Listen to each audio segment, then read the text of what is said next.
नमस्कार. आजचा गपशप दिलसेचा हा 20वा कार्यक्रम आहे. कार्यक्रमात तुम्ही बघताय आता मला की मी मास्क घातलेला आहे आणि माझ्या बरोबरच्या सगळ्याच मंडळींनी मास्क घातलेला आहे. सो आजचा आम्ही कार्यक्रम जो ठरवला आहे त्याच्यात अ, सुरुवातीला सगळ्यांनी म्हणजे जो बोलेल तो मास्क खाली उतरवेल, पण मास्क घालणं कंपल्सरी आहे. कारण हा विषयच तसा आहे. आज पूर्ण जगावर, भारतावर आणि महाराष्ट्रात एक भयंकर परिस्थितीला आपण सामोरं म्हणजे आपल्याला ढकलण्यात आलंय त्या परिस्थितीत आणि आपण सगळेच ती फेस करतोय. ते म्हणजे कोविड-19चा उद्रेक आणि त्याच्यावर आपण सगळेजण त्याच्यातून काही ना काही पद्धतीने मार्ग काढतोय. आपले आपली जीवन दिनचर्या जीवनशैली ही पूर्णपणे बदललेली आहे. गोष्ट साधारणतः आपण जर म्हणालो तर अरे एक कुठलाही व्हायरस आला स्वाईन फ्लू सारखा आणि काही दिवस टिकला, नुसतं इथे राहत नाही पण आपल्याला बराच काळ ह्याच्यात सामोरं जावं लागणार आहे, ह्याला भिडावं लागणार आहे, ही नक्की गोष्ट आहे. ह्याचाच विचार करून आम्ही रोहन प्रकाशनाने जे काय आपल्या परीने करता येईल त्याच्यात लोकप्रबोधन ही फार महत्वाची गोष्ट आहे की ह्या संसर्गाला कसं सामोरं जायचं असेल तर त्याच्यात सर्वात आधी व्हायला हवं ते म्हणजे लोकप्रबोधन. जे होतंय प्रचंड प्रमाणात त्याचा आपण कुठून ना कुठून माहिती येते, पण नेमकी माहिती कुठली बरोबर कुठली चूक, काय केल्याने काय मिळणार आहे, काय रिझल्ट मिळणार आहेत, हे जोपर्यंत आपल्याला अधिकृत पद्धतीने मिळत नाही तोपर्यंत आपण त्याच्यावर कसा विश्वास ठेवावा आणि त्याचं महत्वच पटलं नाही तर मग आपण आपल्या जीवनशैलीत त्याचा परिणाम कसा आणणार. म्हणजे मास्क आपण कित्येक जण अजूनही बघतो की मास्क घालत नाहीयेत किंवा योग्य गव्हर्नमेंटनी सांगितलेले किंवा डॉक्टरांनी सांगितलेल्या गोष्टी पाळत नाहीये. तर असा ह्या हेतूने आजचा हा कार्यक्रम आहे आणि त्याचं निमित्त आहे रोहन प्रकाशनाने नवीन प्रकाशित केलेलं पुस्तक गपशप दिलसे. रोहन प्रकाशनाने हा नवीन उपक्रम जो सुरू केला लॉकडाऊनच्या काळापासून त्याचा हा 20वा एपिसोड आहे आणि अजूनपर्यंत आपण अनेक विषय घेतले की ज्याच्यामध्ये करोनाच्या काळात आर्थिक प्रॉब्लेम झाले तर आर्थिक मार्गदर्शन करणारे आम्ही तज्ज्ञ बोलवले. आपलं मनोरंजन करण्यासाठी आम्ही काही आमच्या लेखकांनी तुमच्याशी गप्पा मारल्या, प्रोग्राम्स दिले आणि असे अनेक विषय आपण हाताळले. पण आजचा विषय जो आहे तो थेट आपल्याला भिडायचा आहे आणि त्याच्यातच आपल्याला लढायचं आहे. जेव्हा हा विचार आला की आपण ह्या सगळ्यांनी ह्याच्यातून कसं बाहेर पडावं तर काही टीम रोहनला काही आम्ही चर्चा करून काही पुस्तकांचा विचार केला आणि अनलॉक मालिका ह्या नावाखाली आपण 4 पुस्तकं प्लॅन केली. त्याच्यातलं पहिलं पुस्तक आहे करोना सोबत जगताना, आजचा जो केंद्रबिंदू आहे.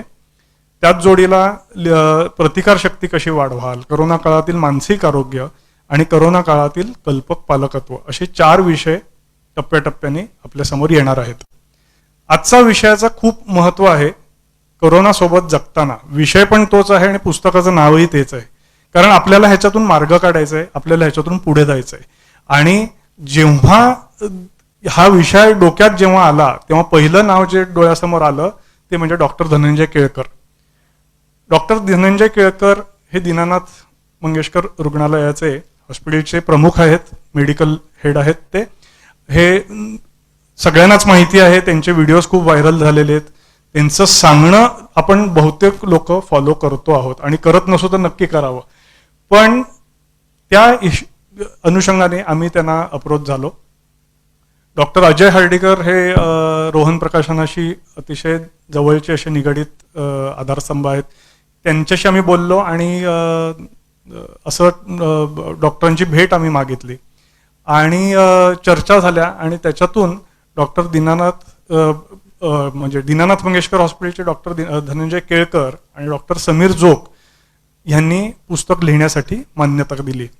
डॉक्टर समीर जोगांची जे सहलेखक आहेत त्यांची तुम्हाला ओळख सांगतो की ते दीनानाथ मंगेशकर रुग्णालयात इंटेन्सिव्हिस्ट आहेत, म्हणजे इंटेन्सिव्ह केअरचे प्रमुख आहेत आणि त्यांचाही जो काय मोठा वाटा आत्ता त्यांना अनुभव येतो आहे, तर तो खूप महत्त्वाचा आहे. हे दोन्ही डॉक्टर्स खरेखुरे कोविड वॉरियर्स म्हणून आपण सगळेजण ऐकतो सध्या. त्याच्यातले अगदी अग्रणी असे 2 डॉक्टर्स आहेत, ज्यांच्यामुळे पुण्याला कुठेतरी आधारस्तंभ वाटतो, की आपल्याकडे बरीच माहिती ऑथेंटिक येते आणि पुण्यात खूप चांगल्या पद्धतीने गोष्टी हँडल होत आहेत.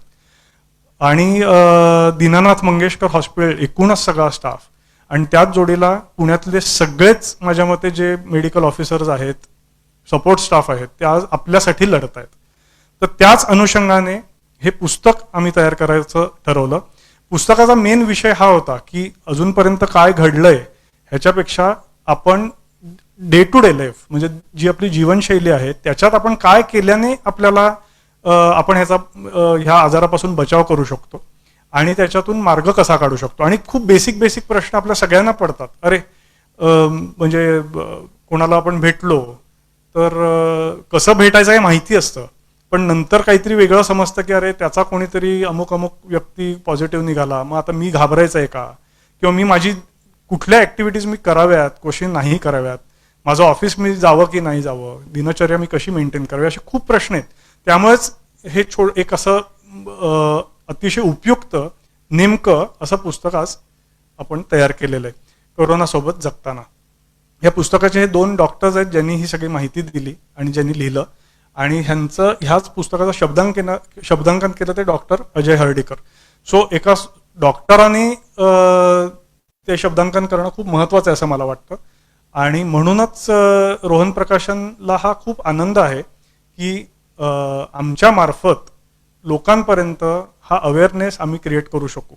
आणि तुम्ही सगळे आज जे रोहन प्रकाशनाचं जे चाहते आहात, वाचक आहात, आपण सगळ्यांनी मिळून ही मोहीम घेऊयात. म्हणजे तुम्ही तर हे पुस्तक वाचाच असं मी म्हणेन, पण त्याच जोडीला तुम्ही इतरांनाही अवेअर करणं, आपल्याला एकमेकांना साथ देणं आता गरजेचं आहे.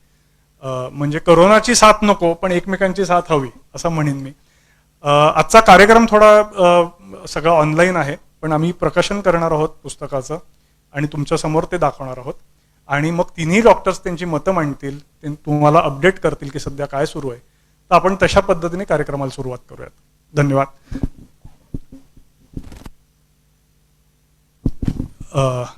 एक औपचारिक पण अनौपचारिक अशी एक गोष्ट की आम्ही रोहन प्रकाशनातर्फे पुस्तक भेटीने सगळ्यांचं स्वागत करतो.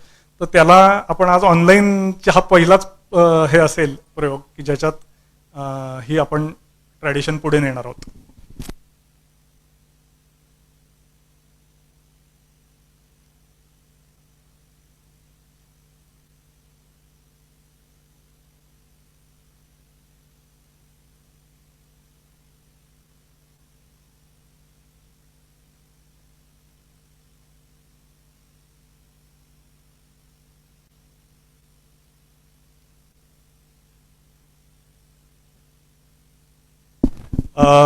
पुस्तक सगळ्यांना बघण्याची आतुरता आहे.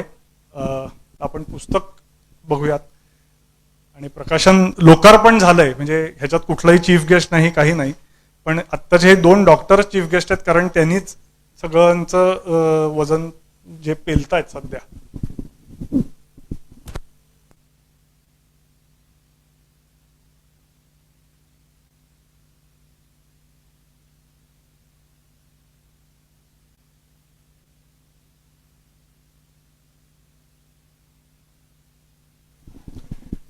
मी पुस्तकाचं प्रकाशन झालंय, तर आता मी पुस्तकाचे लेखक आणि आत्ताचे इंटेन्सिव्हिस्ट डॉक्टर समीर जोग यांना सांगतो की प्लीज तुम्ही तुमचं 4 शब्द लोकांना सांगावेत. नमस्कार. मेडिकल विषयावरचं मराठीमध्ये लिहिलेलं माझं तरी पहिलंच पुस्तक आहे.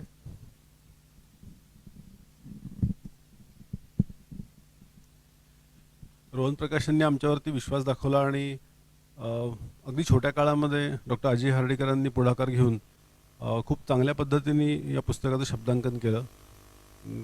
या पॅन्डेमिकच्या म्हणजे महामारीच्या सुरुवातीच्या काळापासून मंगेशकर हॉस्पिटलमध्ये त्या महामारीच्या पेशंटला कसं सामोरं जायचं, त्यांची कशी ट्रीटमेंट करायची, आणि त्या अनुषंगाने येणाऱ्या अनेक गोष्टींना कसं तोंड द्यायचं, याची विजनरी ॲटिट्यूड असलेले डॉक्टर केळकरमुळे आज आमच्या हॉस्पिटलची तयारी भारतातल्या कित्येक हॉस्पिटलपेक्षा खूप पुढे किंवा आघाडीवरती होती आणि आम्ही चांगल्या पद्धतीने या पॅन्डेमिकला तोंड देऊ शकलो. यात सांगण्यासारखा खरं आनंद नाही आहे, पण गोष्ट अशी की आमच्या हॉस्पिटलने आत्तापर्यंत 8,000 जवळजवळ पेशंटना ट्रीटमेंट कोविडच्या दिलेली आहे. त्यातले 4,500 पेशंट इथे ॲडमिट होऊन गेले आणि उरलेले पेशंट हे होम आयसोलेशन म्हणजे इथे येऊन तपासून घरीच विलगीकरणामध्ये त्यांना ठेवून यशस्वीरित्या काही त्यातले बरेचसे पेशंट बाहेर पडले. तर ही पॅन्डेमिक काय अजून संपलेली नाही आहे. दुर्दैवाने पुणे हे असं शहर आहे की जे निवृत्त IAS ऑफिसर, लष्करी अधिकारी, शिक्षक अशा सगळ्यांना जसं आवडतं तसं दुर्दैवाने अनेक जंतूंना पण पुणे आवडतं असं माझं एक ऑब्झर्वेशन आहे. म्हणजे स्वाईन फ्लू असेल, डेंग्यू असेल किंवा आता करोना व्हायरस असेल, हे सगळे पुण्यामध्ये बराच काळ राहतातच आणि रेंगाळतातच. बाकीच्या अनेक शहरांमधनं ते पटपट बाहेर पडतात, पण पुण्यामध्ये ते बराच काळ रेंगाळत बसतात असं मला वाटतं. तर अजून पुण्यातनं ही साथ काही संपलेली नाही आहे.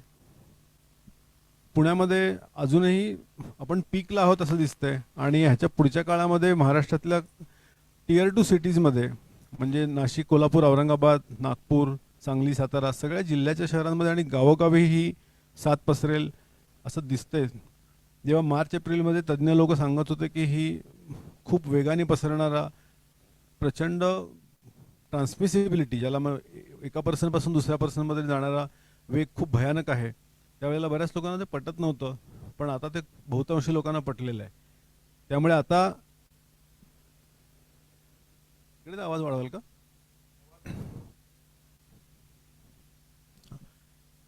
तर आमचं हा प्रयत्न असा आहे की आम्ही यातनं गेल्या 6 महिन्यामध्ये आमच्या मंगेश्वर हॉस्पिटलला पहिला रुग्ण 22 मार्चला ॲडमिट झाला. तर जवळजवळ 6 महिने पूर्ण होतील आणि त्याचबरोबर साथ ही पुण्यासारख्या शहरामध्ये एप्रिल एंड मेमध्ये खूप जोरात सुरू झाली. तर साथीच्या मागच्या टप्प्यामध्ये जी शहरं आहेत म्हणजे सांगली, सातारा, कराड, विदर्भातली शहरं, मराठवाड्यातली शहरं, त्या शहरातल्या लोकांना आमचा अनुभवाचा फायदा व्हावा हे या पुस्तकाचा मुख्य उद्देश आहे. आणि ही ऐतिहासिक बखर नाही की आम्ही काय केलं हे सांगण्याचा दस्तावेज नाही, तर वर्तमान काळामध्ये या महामारीमध्ये सर्वसामान्य माणसांनी, त्यात सगळ्या क्षेत्रातील लोक आली, कसं सामोरं जावं आणि आजाराशी लढण्याची ही सामूहिक लढाई ही समाज म्हणून आपण कशी पेलावी, याच्यात आमचा छोटासा वाटा, त्याच्यातलं मेडिकल बॅकग्राऊंड म्हणजे वैद्यकीय दृष्ट्या योग्य कुठलं अयोग्य कुठलं हे सांगावं अशी आमची इच्छा होती. आपण बहुतांशीच बरेच जण व्हॉट्सॲप विद्यापीठामधनं ज्ञान किंवा ज्ञानामृत किंवा चुकीची बरोबर जी काय माहितीचा धबधबा कोसळतोय त्याच्यात सगळे आपण न्हावून निघत आहातच. त्यातली बरीचशी माहिती खरी असते, खोटी असते, कळत पण नाही. पण शेवटी डॉक्टर म्हणून आमच्या दृष्टीने प्रतिष्ठित वैद्यकीय जर्नलमध्ये किंवा प्रतिष्ठित वैद्यकीय संस्थांनी अधिकृतरित्या जाहीर केलेली जी कागदपत्रं असतात तीच मेडिकल ट्रीटमेंटमध्ये वापरली जातात आणि जावी तसा संकेत आहे, किंवा तसा कायदा पण आहे, पण दुर्दैवाने ते सगळीकडे फॉलो होत नाही. तर आज या पुस्तकाच्या निमित्ताने 4-2 गोष्टी वैद्यकीय ज्या कॉमन माणसांना उपयोगी पडतील या मी बोलणार आहे. त्यातली पहिली गोष्ट एक सुदैवाची ही आहे की या आजारामध्ये 80 ते 82% लोकांमध्ये आजार अतिशय सौम्य स्वरूपाचा, किंबहुना तो होऊन गेला ते कळत पण नाही अशा स्वरूपाचा होऊन जातो. तुम्ही कदाचित पुण्यातली बातमी गेल्या 15 दिवसापूर्वी वाचली असेल की पुण्यामध्ये जवळजवळ 50% लोकांमध्ये काही एरियांमध्ये अँटीबॉडीज दिसून आल्या, पण त्यांच्यामध्ये कधीच पूर्वी आजार झाल्याचं त्यांना माहीत नव्हतं. याचा अर्थ त्यांना नकळत त्यांना तो आजार होऊन पण गेला.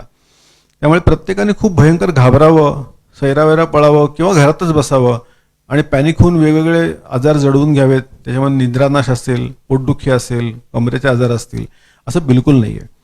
या आजारासोबत जगताना आपलं डे टू डे लाईफ जेवढ्या लवकर आपण नॉर्मलला, ज्याला आपण न्यू नॉर्मल म्हणू, त्याच्यावरती आणू शकू तेवढ्या लवकर आपण एक प्रगत समाज म्हणून सामोरं जाऊ की जे युरोपियन देशांनी आज साध्य केलेलं आहे.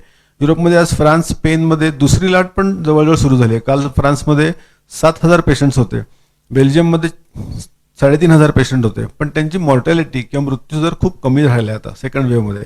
तर हीच परिस्थिती पुण्या, मुंबईमध्ये आणि महाराष्ट्रामध्ये सगळीकडे पुढच्या काळात यावी अशी आपली अपेक्षा आहे. तर 80 ते 82% लोकांमध्ये आजार हा अतिशय सौम्य स्वरूपाचा किंवा किमान सिम्पटम असणारा असतो, त्यांच्यामध्ये कुठली गंभीर लक्षणं दिसत नाहीत. उरलेले 17-18% लोक कोण आहेत किंवा आपण आपला नंबर त्यात मोडतो का हे समजून घेण्याकरता एक अगदी सोप्या टेस्ट आहेत. आपल्याला आपलं वय 60-65च्या पुढे आहे का, आपल्याला कंट्रोल नसलेला डायबिटीस, कंट्रोल नसलेलं ब्लड प्रेशर, हृदयविकार, फुफ्फुसाचे विकार, किडनीचे जुने विकार किंवा कुठल्या पद्धतीची कॅन्सरची औषधं, जुना कॅन्सर असं काय आहे का, यातलं असेल तर आपण थोडे कोमॉर्बिड गटामध्ये किंवा ज्यांना जास्त धोका आहे अशा गटात मोडतो. बाकीच्या सगळ्या पॉप्युलेशननी किंवा जनसामान्यांनी घाबरून घरातच बसावं असं बिलकुल नाही. सुरक्षित वावराकरता आपण आत्ताच बोललो की मास्क, युनिव्हर्सल मास्किंग, म्हणजे बाहेर पडताना प्रत्येकाने मास्क घालणं एवढा एकमेव नियम जरी आपण 134 कोटी भारतीयांनी पाळला तरी या साथीला खूप चांगल्या प्रमाणे अटकाव होऊ शकेल अशी मला वैद्यकीय प्रॅक्टिशनर म्हणून नक्की खात्री आहे. मग याच्यामध्ये वैद्यकीय सल्ला कधी घ्यायचा, तर आत्ता जिथे साथ पीकला आहे म्हणजे पुण्यासारख्या शहरामध्ये, ठाणे, पनवेल, सांगली अशा शहरांमध्ये की जिथे साथ खूप पीकला आहे आणि कम्युनिटी ट्रान्सफर म्हणजे कोणाकडनंही कोणालाही होऊ शकतो, या स्टेजला जिथे आहे तिथे अंगदुखी, ताप, कोरडा खोकला, कसकस, वास न येणं, अन्नाला चव न येणं यासारखी लक्षणं जी आपण बहुतांशी ठिकाणी वाचलीत, ऐकलीत तशी असेल तर आपल्या रुटीन फॅमिली फिजिशियनकडनं सल्ला जरूर घ्यावा. आणि त्यांना तपासल्यानंतर शंका वाटली तरच RT-PCR जी फेमस टेस्ट झाली कोरोनाची किंवा रॅपिड अँटीजेन या 2 टेस्ट प्रसिद्ध आहेत त्याची टेस्ट करावी. थोडं आपल्यालाच वाटलं म्हणून धावत जाऊन लॅबोरेटरीत जाऊन टेस्ट करण्याचा आग्रह हा कोणी धरू नये. त्रास वाटला तर जवळच्या डॉक्टरांकडे, नेहमीच्या डॉक्टरांना दाखवावं आणि त्यांच्या सल्ल्याने टेस्ट करावी. आपण कुठल्याही आजारामध्ये हेच वर्षानुवर्ष करत आलोय, तेच कोरोनामध्ये पण करायचं आहे. पहिला वैद्यकीय सल्ला आणि मगच पुढे टेस्टची घाई करायची नाही. वैद्यकीय सल्ला आता गेले 5-6 महिन्यामध्ये वाचून अनेक डॉक्टर आणि या कोविडमध्ये रिझनेबल तज्ज्ञ झालेले आहेत, त्यामुळे वेडेवाकडे सल्ले सहसा डॉक्टर लोक देत नाहीत आणि डॉक्टरांना पण वेडेवाकडे सल्ले देऊन काही मिळत नाही. त्यामुळे तुमच्या जवळच्या डॉक्टरांकडे, ज्याच्यावर तुमचा विश्वास आहे अशा डॉक्टरांकडे जरूर दाखवा. त्यांना शंका वाटेल तर ते टेस्ट करतील. टेस्ट समजा निगेटिव्ह आली तर त्या निगेटिव्ह टेस्टची एक गंमत आहे. शास्त्रीयदृष्ट्या कोरोना झालाय पण टेस्ट निगेटिव्ह आली आहे असं होऊ शकतं आणि याचं प्रमाण जवळजवळ 30 ते 35% आहे. म्हणजे RT-PCR किंवा रॅपिड अँटीजेन टेस्ट ही 100% सेन्सिटिव्ह म्हणजे 100% बिनचूक नाही. ती ज्याची पॉझिटिव्ह असते त्याला नक्की करोना असतो, तो 100% आहे. पण जी निगेटिव्ह असेल तरी सुद्धा करोना असण्याची शक्यता थोडी असतेच. त्यामुळे टेस्ट निगेटिव्ह आली म्हणून आमच्याकडे पूर्वी एप्रिल-मे मध्ये पुण्यात अनेक लोक टेस्ट निगेटिव्ह आली म्हणून पार्ट्या करायचे, तर तसं करू नये. टेस्ट निगेटिव्ह जरी आली तरी लक्षणांवरती लक्ष ठेवा. ते लक्षणं वाढली तर कदाचित काही प्रसंगी रिपीट टेस्ट पण करायला लागते, तर पण ते तुमच्या डॉक्टरांच्या सल्ल्याने करा. त्यामुळे हा टेस्टचा एक भाग झाला. डॉक्टरांच्या सल्ल्याने याच्यावरती उपचार करणं गरजेचं आहे. ज्यांना टेस्ट पॉझिटिव्ह आहे असे बरेचसे रुग्ण होम आयसोलेशन म्हणजे आपल्या स्वतःच्याच घरी वेगळ्या खोलीमध्ये राहून की ज्याला अटॅच टॉयलेट बाथरूम आहे किमान तेवढी गरज आहे, ज्या गरीब लोकांना ज्यांची आर्थिक परिस्थिती एवढी नाही, ज्यांना स्वतःचं संडास बाथरूम खोलीला अटॅच नाही, अशांना कोविड केअर सेंटर बहुतांशी महानगरपालिका, जिल्हा परिषदा, नगरपालिका यांनी कोविड केअर सेंटर उभी केलेली आहेत. त्यामुळे या कोविड केअर सेंटरमध्ये अशा लोकांनी भरती व्हावं, 14 दिवस भरती राहावं आणि मग घशातला नाकातला कोरोना गेला की आपापल्या घरी परत यावं. ज्यांच्याकडे वेगळी रूम, वेगळी खोली, त्याला अटॅच टॉयलेट आहे, अशा लोकांनी कारण नसताना हॉस्पिटलमध्ये गर्दी करू नये. त्यांनी आपल्या घरीच गृहविलगीकरण किंवा होम आयसोलेशनमध्ये राहावं. याची 2 बेस्ट एक्झाम्पल मी देतो. बॉरिस जॉन्सन म्हणून इंग्लंडचे पंतप्रधान तुम्हाला माहिती आहेत. त्यांना जेव्हा कोरोना झाला मे महिन्यामध्ये, तेव्हा पहिले जवळजवळ 7 ते 8 दिवस ते घरामध्येच होते. त्यांच्या डाउनिंग स्ट्रीटचं फेमस घर माहिती आहे आपल्याला. त्यांचा आजार जेव्हा पुढच्या टप्प्यात गेला, त्यांना दम लागायला लागला, तेव्हाच त्यांना गाईज अँड थॉमस नावाच्या हॉस्पिटलमध्ये ॲडमिट केलं. ते पंतप्रधान होते म्हणून त्यांना लगेच ताबडतोब कधी हॉस्पिटलमध्ये ॲडमिट नाही केलं. दुसरं उदाहरण भारतातलं म्हणजे मध्य प्रदेशचे मुख्यमंत्री आहेत त्यांनी जाहीर केलं की ते पॉझिटिव्ह होते आणि ते घरातच त्यांच्या मुख्यमंत्र्यांच्या निवासस्थानात विलगीकरणामध्ये राहिले आणि त्यातनं बाहेर पडून ते बरे पण झाले. त्यामुळे करोना झाला की लगेच हॉस्पिटलमध्ये ॲडमिट व्हायचं, नर्सिंग होममध्ये ॲडमिट व्हायचं असं बिलकुल करण्याची गरज नाही. बहुतांशी पेशंट हे माइल्ड स्वरूपात असल्यामुळे घरातल्या विलगीकरणाने थोड्याफार उपचारांनी बरे होऊन पूर्ण बाहेर पडतात, असा आमचा गेल्या 5-6 महिन्यातला अनुभव आहे. मग रुग्णालयात कोणी यायचं, तर रुग्णालयात फक्त ज्यांना कोमॉर्बिड कंडिशन म्हणजे ज्यांचं ब्लड प्रेशर कंट्रोलमध्ये नाही आहे, ज्यांचं डायबिटीस खूप वाढलेलं आहे, ज्यांना किडनीचा विकार आहे आणि आता करोना झाला आहे, किंवा यातलं काहीच नाही पण करोनामुळे ज्यांना थोडा दम लागतोय, ज्यांचं रक्तातलं ऑक्सिजनचं प्रमाण 92-93च्या खाली राहतंय, ज्यांना खूप जास्त कंट्रोल न होणारा खोकला येतोय आणि मधनं धाप लागते, अशा सिम्टमॅटिक किंवा लक्षणं तीव्र असणाऱ्या लोकांनी फक्त रुग्णालयामध्ये येण्याकरता डॉक्टरला दाखवायला यायचंय. कारण नसताना रुग्णालयामध्ये भरती झाल्यामुळे ज्यांना खरंच गरज आहे अशा लोकांना, अशा गरजूंना बेड मिळत नाही किंवा रुग्णालयातली खाट मिळत नाही. आणि आज दुर्दैवी याच्यातनं पुण्यामध्ये एका पत्रकाराचा मृत्यू झाला, हे आपण बातमी गेल्या 3-4 दिवसामध्ये वाचाल. तर कारण नसताना हॉस्पिटलची जागा अडवायची नाही, हे तर प्रत्येकाने मनाशी निश्चय केला पाहिजे. आणि आपल्या डॉक्टरवरती विश्वास ठेवून डॉक्टरने जर का सांगितलं की होम आयसोलेशनला राहा, तर होम आयसोलेशनला राहून जी ट्रीटमेंट आहे ती पूर्ण करणं हे बहुतांशी नागरिकांकरता मेडिकल सल्ला किंवा वैद्यकीय सल्ला असेल. रुग्णालयामध्ये दाखल करायची वेळ आली तर रुग्णालयामध्ये दाखल करताना हे नेहमीचा आजार नाही आहे. तुम्ही रुग्णालयात नातेवाईकांना दाखल केलं तर गुडघा बदलायला, अँजिओप्लास्टी करता, हर्निया करता किंवा कुठल्या डिलिव्हरी करता, तर तुम्ही त्या रुग्णाबरोबरच रूमपर्यंत जाता, त्याच्याबरोबर राहता, तीच खोली शेअर करता, तिथेच तुमचा अधिवास असू शकतो तुमच्या नातेवाईकांबरोबर. तसं इथे होत नाही. कोविडचा पेशंट हा त्याच्या रूममध्ये किंवा वॉर्डमध्ये हा एकटाच ॲडमिट करायला लागतो, त्याच्याबरोबर कोणाला राहायला परवानगी मिळत नाही. कारण अशी जबाबदारी, जीवावरचा खेळ आहे हा. त्यामुळे अशी रिस्क घेऊन राहणारे लोक फार कमी, जवळजवळ नाहीच. तर त्यामुळे या रुग्णाने हॉस्पिटलमध्ये राहायची वेळ आली तर आपल्याला एकटं राहायला लागणारे हे मनोनिश्चय व्हायला लागतो. आमच्या रुग्णालयामध्ये सुद्धा पेशंट, बहुतांशी पेशंट एकटे राहतात, पण आजच्या काळात तंत्रज्ञानाच्या सुविधामुळे बहुतांशी पेशंट आपल्या फोनवरनं नातेवाईकांशी कम्युनिकेशनमध्ये असतात. म्हणजे व्हॉट्सअपवरती कॉल करतात बहुतांशी लोक, आणि आम्ही डॉक्टर लोक सुद्धा पेशंटच्याच व्हॉट्सअप अकाउंटवरनं त्यांच्या मुलाशी, वडिलांशी, आईशी रोज कम्युनिकेट करून परिस्थितीची जाणीव करून देतो की आज ही ट्रीटमेंट चालू आहे, आज अशी टेस्ट चालली आहे, आज सुधारणा आहे, काही दिवसांनी आपण डिस्चार्ज करणार आहोत वगैरे. ह्या गोष्टी आता कम्युनिकेशन असंच होतं. त्यामुळे ह्याची एक मानसिक तयारी असायला पाहिजे की रुग्णालयात ॲडमिट झालं तर नातेवाईकांना भेटायलाच देत नाहीत, नातेवाईकाला येऊ देत नाहीत. तर रुग्णालय म्हणून आमची परवानगी आहे, योग्य ती प्रिकॉशन घेऊन मी PPE घालून रुग्णाला भेटायला आम्ही जरूर परवानगी देतो. अगदी ICU मध्ये सुद्धा भेटायला नातेवाईकांना ठराविक वेळेत परवानगी देतो. पण ती रिस्क घेण्याची अजूनही समाजाची आपल्या तयारी दिसत नाही. की आपला फर्स्ट रिलेशन ॲडमिट झाला आहे तर मी त्याला रोज PPE घालून भेटायला जाईन असं म्हणणारे नातेवाईक अजून तरी मला फार कमी प्रमाणात दिसतात. आहेत, नक्की आहेत, पण त्याचं प्रमाण 1%-2% सुद्धा नाही. तर अशा अवस्थेमध्ये कम्युनिकेशन जे आहे रुग्णालयाच्या पेशंटशी हे सगळं व्हॉट्सॲपवरती किंवा फोनवरती असणार आहे, ह्याची तयारी असायला पाहिजे. पण या आजारामध्ये ट्रीटमेंटबद्दल बोललं तर फार औषधं अशी नाही आहेत. म्हणजे खूप प्रचंड औषधं आहेत, औषधोपचार आहेत, सलाईन आहे, असं काही नाही आहे याच्यामध्ये. कारण हा व्हायरल आजार आहे आणि तो आपल्याला माहिती आहे की कुठल्याही व्हायरसच्या आजारावरती इफेक्टिव्ह अँटीव्हायरल, जसं बॅक्टेरिया किंवा जीवाणूंवरती औषधं चांगली असतात. TB वरती औषध आहे, मलेरियावरती औषध आहे, टायफॉइडवरती रामबाण औषधं आहेत. तशी या व्हायरसवरती रामबाण असं कुठलं औषध नाही. जी औषधांची सध्या जाहिरात म्हणणार नाही, पण जी औषधं सध्या गाजतायत वेगवेगळ्या माध्यमातून, ती म्हणजे हायड्रॉक्सिक्लोरोक्विन, फॅव्हिपिराविर आणि रेमडेसिविर अशा 3 नावाची औषधं सध्या व्हायरसच्या विरुद्ध म्हणून गाजतायत. ती एप्रिल-मे पासून गाजतायत. तर ही काय रामबाण औषधं नाही याच्यावरती.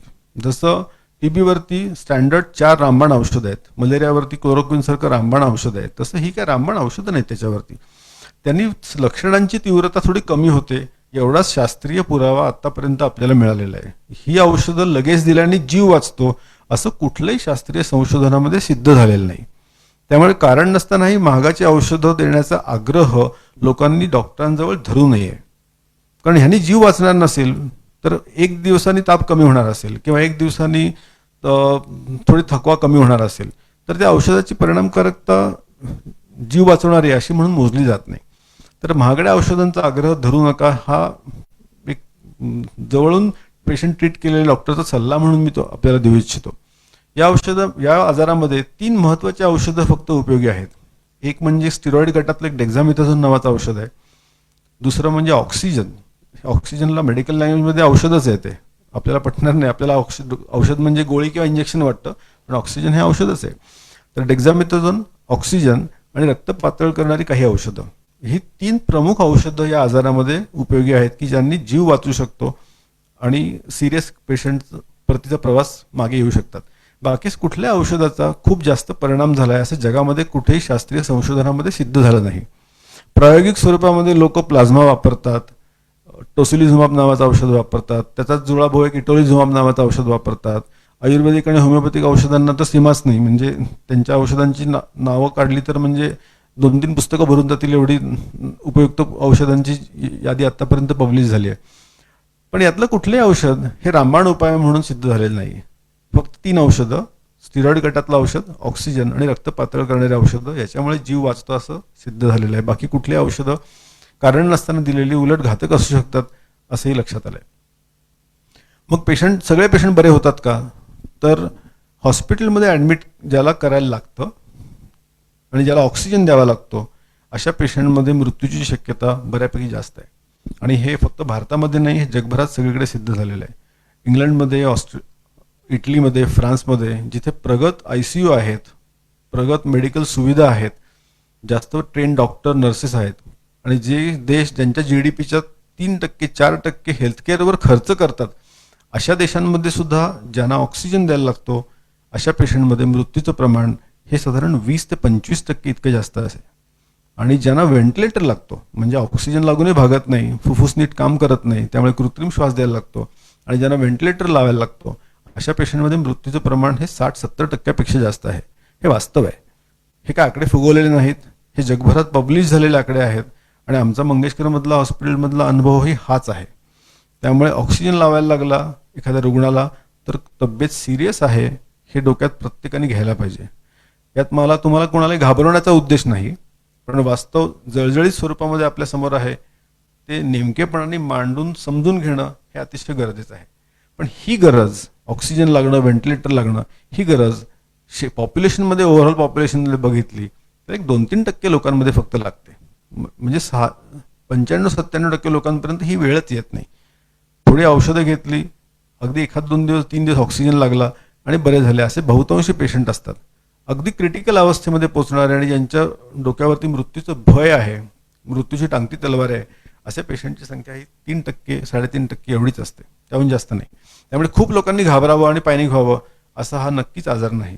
हा एक टाईपचा फ्लूच आहे, फक्त त्याचं नाव कोरोना व्हायरस आहे, पण त्याची लक्षणं सगळी फ्लूसारखीच आहेत. त्यामुळे मेडिकल उपचार साधारण याच स्वरूपाचे असतात.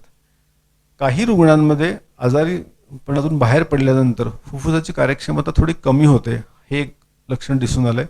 काही रुग्णांमध्ये अकस्मात पॅरालिसिसचा अटॅक येणं, काही रुग्णांमध्ये अचानक हार्ट अटॅक किंवा हृदयाचा रक्तपुरवठा कमी होणं, या गोष्टी होऊ शकतात. पण त्यांचं प्रमाण आजही कमी आहे. असं नाही की 30% लोकांना हार्ट अटॅक आले, 40% लोकांना पॅरालिसिस आला, असं अजिबात नाही आहे.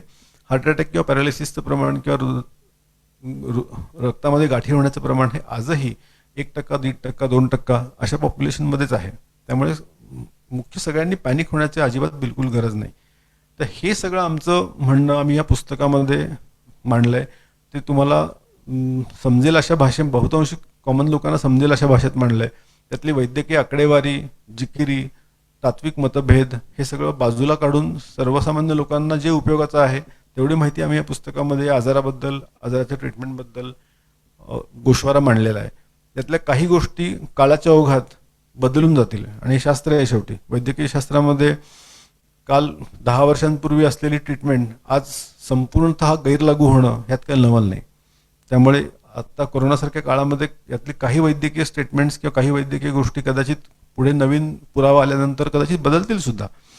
पण बहुतांशी प्रारूप जे आहे आजाराचं, तो कसा पसरतो, तो कसा बिहेव करतो, त्याचे काय लक्षणं आहेत आणि कुठल्या प्रकारचे औषध योजना आहे, हे सर्वसाधारणपणे हे पुढचे काही महिने तरी तेच राहील असं वैद्यकीय दृष्ट्या तरी आम्ही सांगू शकतो. त्यामुळे पुढच्या काही काळात हे पुस्तक मराठीमध्ये एक चांगला दस्तावेज म्हणून, वैद्यकीय दस्तावेज असं सामाजिक दस्तावेज म्हणून रोहन प्रकाशननी काढलाय. तो त्याची व्हॅल्यू टिकून राहील पुढच्या 5-6 महिन्यामध्ये आणि ती फार काळ टिकून राहावी अशी माझी अजिबात इच्छा नाही. त्याची गरज लवकरात लवकर संपून जावी हीच ईश्वराचरणी प्रार्थना. धन्यवाद.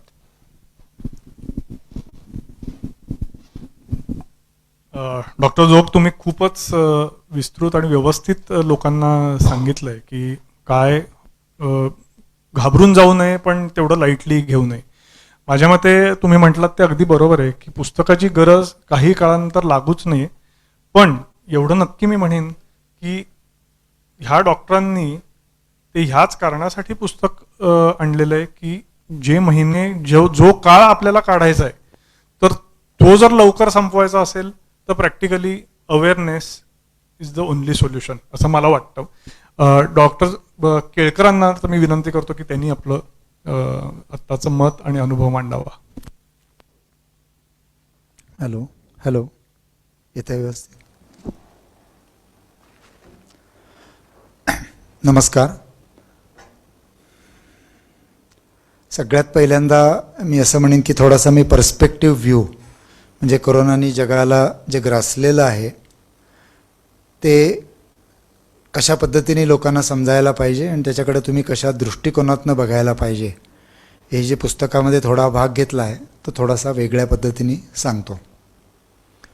सगळ्यात पहिल्यांदा लोकांच्या मनात जी शंका होती की मध्ये जे आजार येऊन गेले ज्याच्यामध्ये सार्स, मर्स, स्वाईन फ्लू, बरेच फ्लूचे प्रकार आणि इवन सार्सचे प्रकार गेल्या 15-20 वर्षामध्ये आपण पाहिलेले आहेत. आणि बहुसंख्य लोकांची त्यावेळेला अशी खात्री होती की हा पण असाच लवकर निघून जाईल. सिंगापूर नावाच्या देशाने एक मॉडेल पण दाखवलं होतं की ज्याच्यामध्ये 31 मेला भारतात शेवटचा करोनाचा दिवस असेल. आमचे एक मित्र डॉक्टर आहेत ज्यांचा ॲस्ट्रॉलॉजीवर विश्वास आहे, त्यांचं तर मत होतं की 21 एप्रिल हा करोनाचा शेवटचा दिवस असेल. परंतु मी 2 गोष्टींसाठी पहिल्यापासून असा आग्रह धरला की हा आजार लवकर दूर जाणार नाही. या 2 गोष्टींचं एक कारण असं होतं की आमचे बरेच मित्र इटली आणि स्पेनमध्ये काम करतात. तिथे सर्जन्स आहेत आणि त्यांच्याने आमची नेहमी कॉन्फरन्सेस किंवा आम्ही इटलीला जाणं किंवा त्यांनी दीनानाथला येणं ही गोष्ट खूप कॉमन आहे. आणि या विषयाचं गांभीर्य खरं सगळ्यात पहिल्यांदा कुणामुळं कळलं तर माझं मत आहे इटलीमुळं कळलं. कारण चायना काय जे बोलतं ते पोलादी पडद्याआड असतं आणि ते खरं आहे का खोटं हे चायनातल्याही लोकांना शेवटी कळत नाही असं माझं मत आहे. त्यामुळं जेव्हा इटलीमध्ये ह्या आजाराचा हाहाकार सुरू झाला तेव्हा माझ्या काही मित्रांनी मला सांगितलं की रुग्णालयाच्या दारात तंबू उभारलेले आहेत आणि रस्त्याच्या कडेला ब्रेथलेस रुग्ण पडून आहेत आणि त्या तंबूमध्ये बघितल्यानंतर रुग्णालयात जागा असेल तरच आम्ही त्यांना आत व्हेंटिलेटरवर घेतो. अशी भयानक स्थिती लोंबार्डी आणि मिलान ज्या ठिकाणी आमचं बऱ्यापैकी जाणं येणं असतं त्या ठिकाणच्या लोकांनी जेव्हा कळवली तेव्हा मला सगळ्यात पहिल्यांदा वाटलं की हा लोंबार्डी हा जगातल्या एक अतिश्रीमंत प्रदेशापैकी एक आहे आणि तिथे जर रस्त्याच्या कडेला लोक दम लागून पडत असतील तर भारत हा त्याच्या तर फार मागं असलेला देश आहे लोंबार्डीच्या. त्यामुळं आपल्याकडं स्थिती अजूनच भयानक होईल जर आपण आधीच पूर्वतयारी केली नाही तर. दुसरा मुद्दा असा होता माझ्या मनात पहिल्यापासून की हे साथीच्या रोगांच्या आजाराचं एक चक्र असतं आणि त्या चक्राप्रमाणे ह्याच्या पूर्वीचा सगळ्यात गंभीर साथीचा आजार हा बरोबर 100 वर्षापूर्वी म्हणजे 1918 साली स्पॅनिश फ्लू म्हणून झाला होता. आणि तो स्पॅनिश फ्लू भारतामध्येच सगळ्यात जास्त पसरला इतका की त्याचं नाव बॉम्बे फीवर असं पडलं. तो झाला खरा कॅन्सासमध्ये, लोकांना वाटलं स्पेनमध्ये पसरला आहे आणि सगळ्यात जास्त पेशंट मुंबईमध्ये किंवा भारतामध्ये होऊन बॉम्बे फीवर अशा नावाने 1.25 कोटी लोक 1918 आणि 19मध्ये भारतामध्ये मेले. आणि का कोण जाणे 100 वर्षाचं चक्र माझ्या डोक्यात असं बसलं की मला वाटलं की हा स्पॅनिश फ्लूच टोपी बदलून 100 वर्षांनी आपल्या इथे आला आहे. आणि त्यावर लोकांचा विश्वास त्या काळात बसणं अवघड होतं. सगळ्यात पहिली जी मीटिंग करोना संदर्भात मी घेतली त्याच्यामध्ये बरेच मेडिकल प्रोफेशनल होते. त्यातले 1-2 तर म्हणले की हे डूम्सडे प्रेडिक्शन 2012ला जग संपणार किंवा अशा प्रकारचे गंभीर आजार येणार असं बोलून ज्यांना डूम्सडे प्रेडिक्शन करायची हौस आहे त्यांच्या तुंबड्या तरी भरतील किंवा पॉप्युलॅरिटी तरी मिळवतील किंवा अशा प्रकारचं एक समाजामध्ये एक करंट चालूच असतो की end of the world, end of days वगैरे तुम्ही वाचलं असेल असं येईल म्हणून. पण मला असं काही डूम्सडे प्रेडिक्शनही वाटलं नव्हतं किंवा जगाचा अंत जवळ आला असं तर अजिबातच वाटलं नाही. स्पॅनिश फ्लूनी त्या काळामध्ये सुद्धा 5 कोटी लोक मेले. जग टस्किमस नाही झालं, त्यांनी लगेच फर्स्ट वर्ल्ड वॉर काढलं. त्यामुळे असं काही अंतबिंत जवळ आलेलं नाही आहे. आणि कोविड झाल्यानंतर 3rd वर्ल्ड वॉर काढलं तर मला आश्चर्य वाटणार नाही आहे.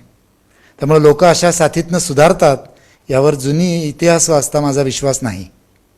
परंतु त्या साथीला सामोरं जाण्यासाठी आज आपलं जग अधिक सक्षम आहे असं मात्र मला जरूर वाटतं. आणि त्या समोर जाण्यासाठी 2 गोष्टींची गरज होती, ज्याचा पुस्तकात आढावा घ्यायचा काही आम्ही प्रयत्न केला आहे. त्यातली पहिली गोष्ट असते म्हणजे शत्रूसंबंधीचं ज्ञान. कुठलीही लढाई शत्रूसंबंधीचं ज्ञान नसताना खेळली जाऊ शकत नाही. आपण ओव्हर कॉन्फिडन्समध्ये आपण फार स्ट्रॉंग आहोत अशा पद्धतीने कुठलीच कुस्तीसुद्धा जिंकता येत नाही. लढाई तर फार लांबची गोष्ट आहे. त्यामुळं अपोनंटविषयी ज्ञान असणं फार आवश्यक. आणि नेमकं या लढाईतला सगळ्यात कमकुवत दुवा की कोरोना व्हायरस संबंधी काही ज्ञान नाही. आणि ते ज्ञान नसण्यामुळं एक जबरदस्त व्हॉट्सॲपच्या थ्रू आणि अज्ञानाच्या अफवा पसरवणाऱ्या लोकांच्या थ्रू त्याच्यासंबंधी गैरसमजांचे टोळ्याच्या टोळ्या जगभर फिरल्या. सगळ्यात पहिल्यांदा म्हणजे इटलीतनं सुरू झालं की जे लोक ब्रुफेन किंवा एस इनिबिटर्स अशा प्रकारची हार्टला लागणारी औषधं घेत होते त्यामुळं त्यांच्याकडे मृत्यूदर जास्त आहे. आणि अक्षरशः चटका लागल्यासारखा ब्रुफेनचा दर काही सेकंदामध्ये जगामधनं 5% खाली गेला. किंवा एस इनिबिटर्स वापरणारे सगळे डॉक्टर पेशंट्स आपापल्या डॉक्टरांकडे गेले आणि आम्हाला औषधं बदलून द्या म्हणून सांगायला लागले. अशा प्रकारच्या अज्ञानामुळं करोनाची प्रचंड, मी असं म्हणेन, आगेकूच झाली. आणि त्यातलं सगळ्यात मोठं अज्ञान हे करोना सरफेसेसवरनं पसरतो. आणि म्हणजे वर्तमानपत्रातनं येऊ शकतो, भाज्यांमधनं येऊ शकतो, ऑफिसमध्ये फाईल्समधनं येऊ शकतो. त्याचं रूपांतर इतकं टोकाला गेलं की आज जर भारतातल्या कुठल्याही कोर्टामध्ये जाऊन फाईल दिली तर ती 2 दिवस वाळवतात आणि 3ऱ्या दिवशी कोर्ट त्या फाईलला हात लावतो. आज ही भारताच्या कोर्टातली परिस्थिती आहे. आणि RT-PCR टेस्ट केल्याशिवाय कोर्टरूममध्ये प्रवेश करायला आत्ता बंदी आहे. त्यामुळं हा जो अज्ञानातून करोनाची आगेकूच झाली त्याच्यामध्ये हे सरफेसेसवरनं करोना स्प्रेड होतो ही भयंकर गोष्ट पसरून चायनामध्ये ते प्लास्टिक सूट घातलेले लोक आणि एक माणूस पळतोय आणि त्याला फिशिंग नेट घालून पकडतायत वगैरे अशा टाईपचे व्हिडिओज बघून सगळे लोक थक्क होत होते. त्यामुळं शत्रूविषयीचं अज्ञान हा या लढाईतला सगळ्यात मोठा कमकुवत दुवा होता.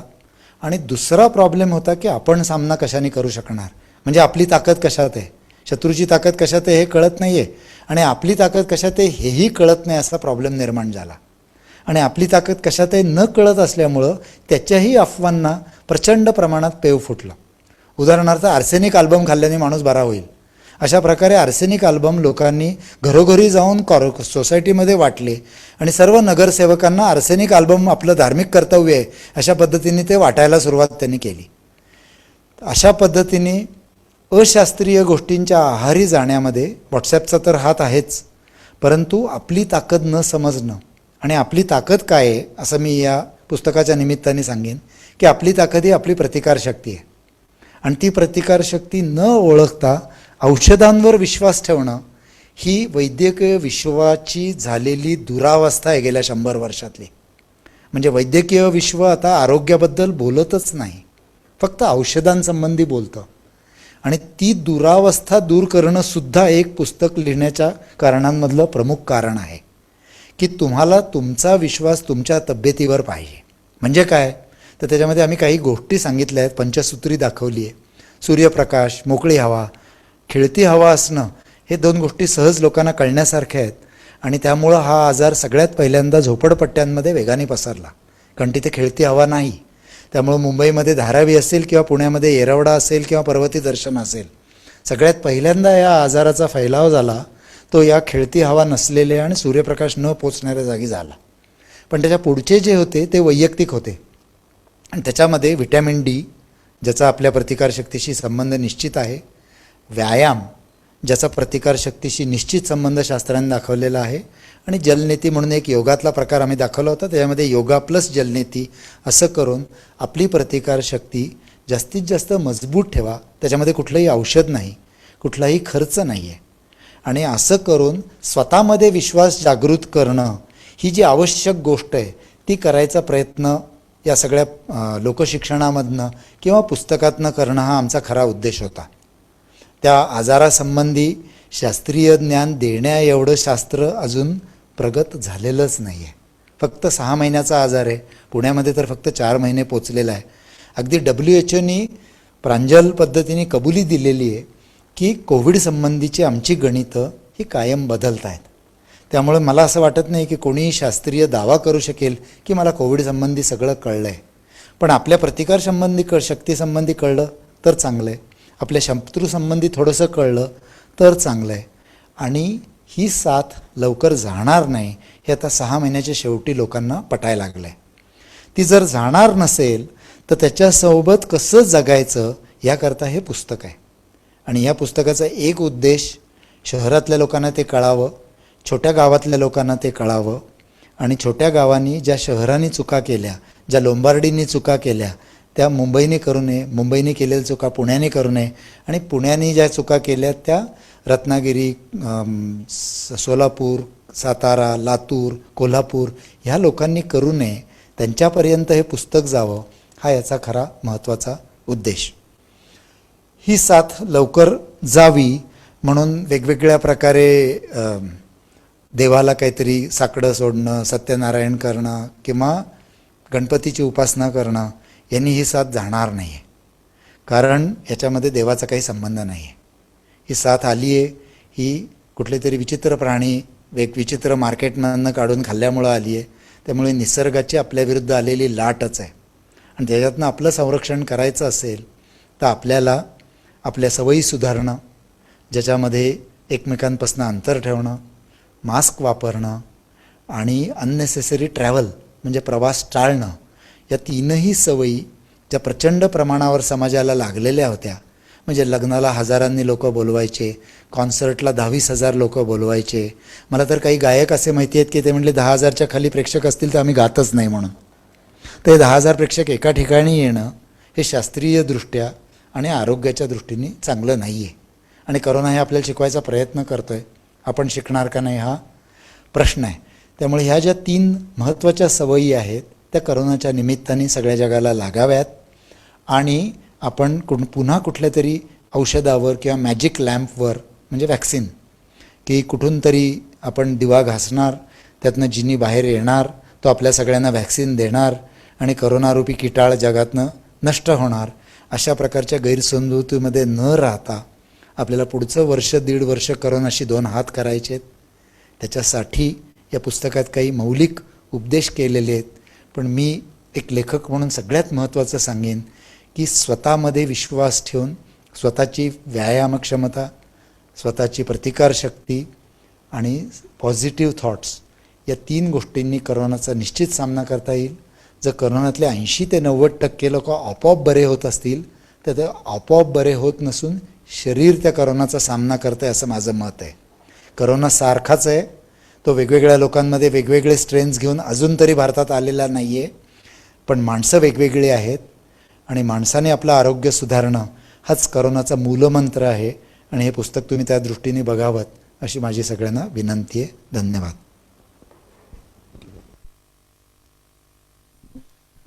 खूप छान सांगितलं तुम्ही डॉक्टर. नक्कीच सगळ्यांचा आत्मविश्वास बळवेल आणि त्यासाठी लोक तशी माहिती घेतील आणि घ्यावी हे नक्कीच वाटतं. मी एक गंमत म्हणून सांगेन की ह्या पुस्तकाची जेव्हा आम्ही बोलणी करायला डॉक्टरांना भेटायचं ठरवलं तेव्हा मीटिंग ठरली ती दीनानाथ मंगेशकर हॉस्पिटलच्या नॉन कोविड बिल्डिंगमध्ये. आणि मी थोडा घाबरलो होतो. मी असा त्यांना मेसेज पाठवला की आपण झूमवर मीटिंग घ्यावी का. तर ते म्हणाले नाही, आपली 11 वाजता मीटिंग ठरली आहे, दीनानाथलाच भेटूयात आपण सर्वजण. म्हटलं ठीक आहे, आता जे डॉक्टर म्हणतायत आणि हे महत्त्वाची गोष्ट आहे त्यामुळे आपण जाऊयात. आणि मीटिंगला मी पोचलो, आमची सगळी बोलणी झाली. माझा दृष्टिकोन, त्यांचा दृष्टिकोन, सर्वांची चर्चा, ह्याच्यातून पुस्तक नेमकं कसं यावं हे ठरलं. आणि मग मी डॉक्टरांना एक बेसिक प्रश्न विचारला की म्हटलं सर्वसामान्यांना खूप काळजी असते, आत्ता मला पण आहे. म्हटलं मी तुम्हाला दीनानाथमध्ये येऊन भेटलोय, एका हॉस्पिटलमध्ये जिकडे कोविडचे पेशंट बाजूलाच आहेत. तर म्हटलं मी काय करायचं आता नेमकं, मी स्वतःला क्वारंटाईन करायचं का, मी घरी जाऊन आंघोळ करायची का, मी कपडे धुवायचे का. तर डॉक्टर हसले, म्हणाले ह्याच्यासाठीच आपण पुस्तक तयार करतोय आणि हाच उद्देश आहे, काही अशी करण्याची गरज नाही, पण जी काळजी घ्यायची ती नक्की घ्यायची. तर अशा पद्धतीने पुढे पुस्तक आलं आणि त्याचं मेन दुवा होते ते म्हणजे डॉक्टर अजय हर्डीकर. त्यांच्यामुळे हे पुस्तक ॲक्च्युली रूपाला आलं. आणि ते स्वतः डॉक्टर असल्यामुळे, प्रॅक्टिसिंग डॉक्टर असल्यामुळे जी नेमकी भाषा, म्हणजे ते लेखकही आहेत, मी तुम्हाला त्यांची अजून एक ओळख सांगतो की ते उत्तम संपादक आहेत, अनुवादक आहेत आणि रोहन प्रकाशनाशी कायम जवळून काम करत असतात. तर एका डॉक्टरनी ती तांत्रिक माहिती समजून घेऊन त्याच जोडीला वाचकांना कळेल, म्हणजे डॉक्टर केळकर आणि डॉक्टर जोगांनी जी माहिती दिली, जी माहिती लिहिली आणि ती बरोबर कशा शब्दात बाहेर यावी, तर त्याचं कारण म्हणजे सोप्या शब्दात यावी आणि त्याचं कारण डॉक्टर अजय हर्डीकर आहेत. मी डॉक्टर अजय हर्डीकरांना सांगेन की तुम्ही तुमचं कोरोनाविषयी आणि पुस्तकाविषयी 2 शब्द बोला. नमस्कार. डॉक्टर जोग आणि डॉक्टर केळकरांनी मला वाटतं बरेचसे मुद्दे कव्हर केलेले आहेत, पण एक पुणेकर या नात्याने मला काही गोष्टी सांगाव्याशा वाटतात की आता करोनाच्या बरोबर आपल्याला जगायचं आहे.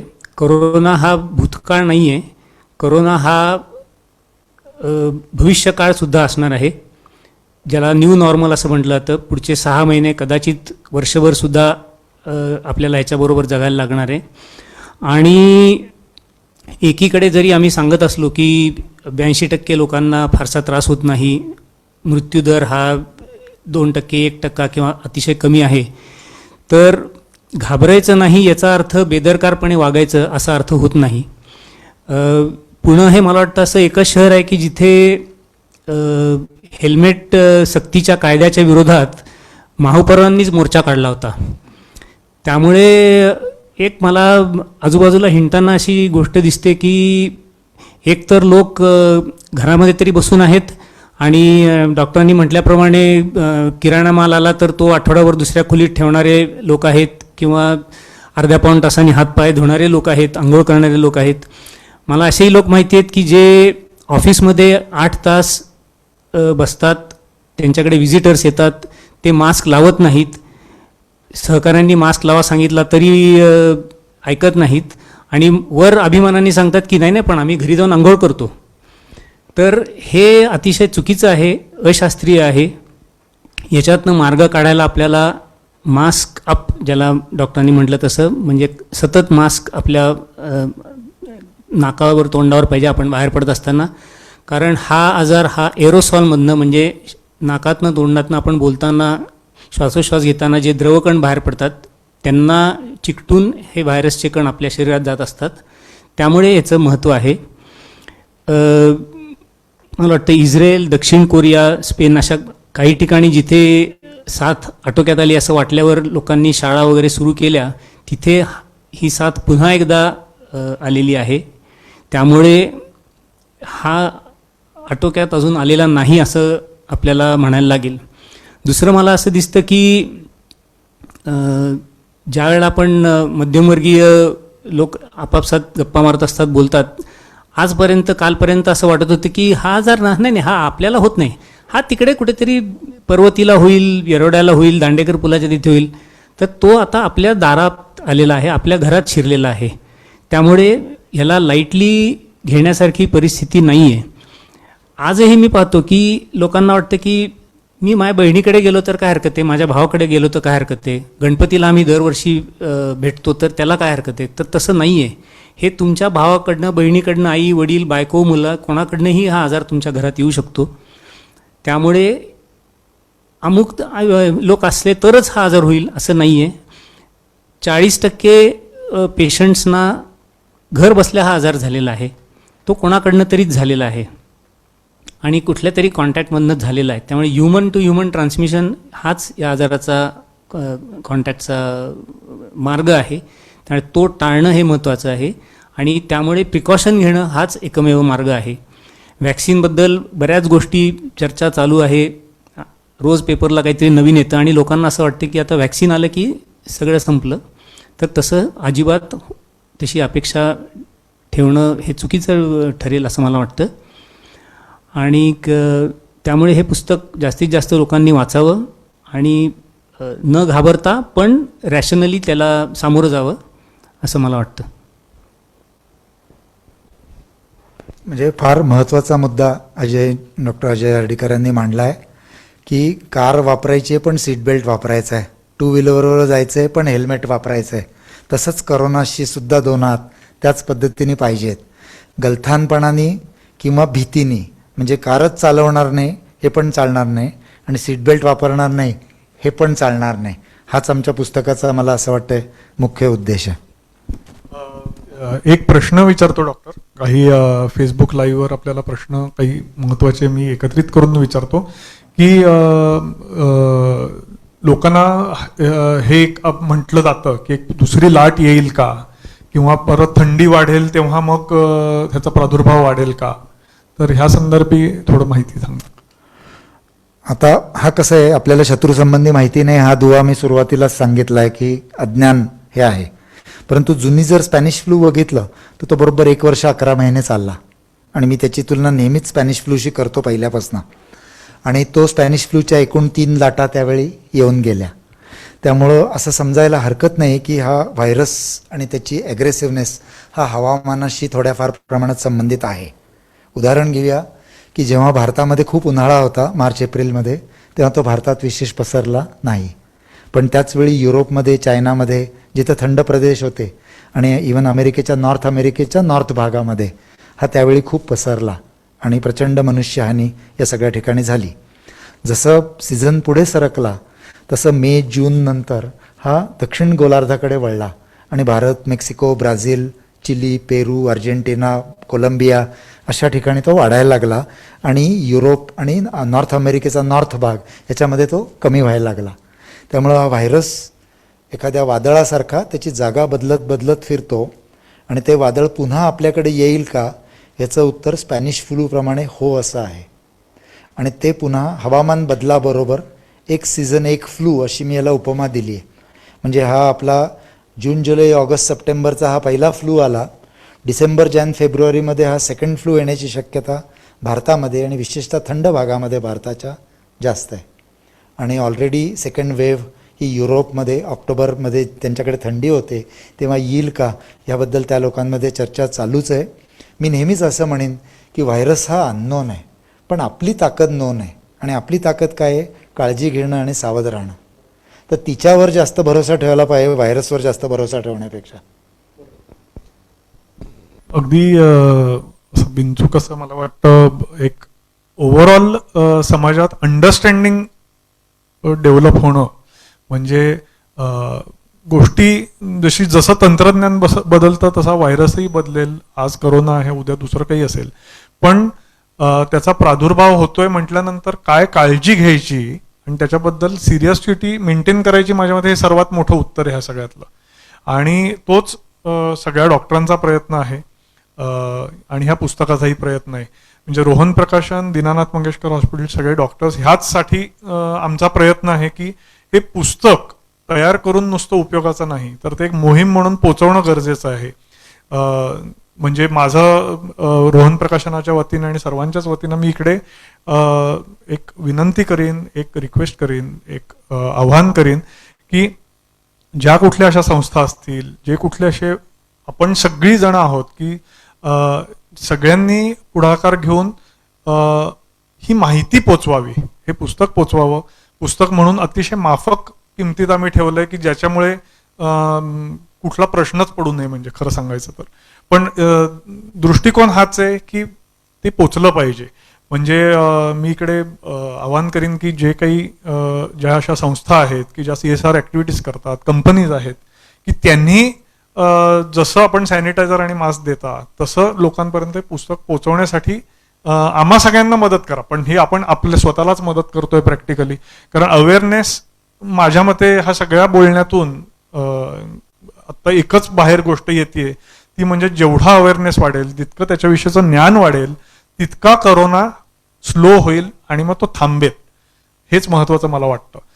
तर आजचा हा फेसबुक लाईव्ह सेशन आपण ह्या पुस्तकाच्या निमित्ताने डॉक्टर केळकर, डॉक्टर समीर जोग आणि डॉक्टर अजय हर्डीकर ह्या सगळ्यांचे मी धन्यवाद देतो की त्यांनी पुस्तकामार्फत आणि या कार्यक्रमामार्फत आपल्यापर्यंत उपयुक्त माहिती पोहोचवण्याचा प्रयत्न केला. धन्यवाद.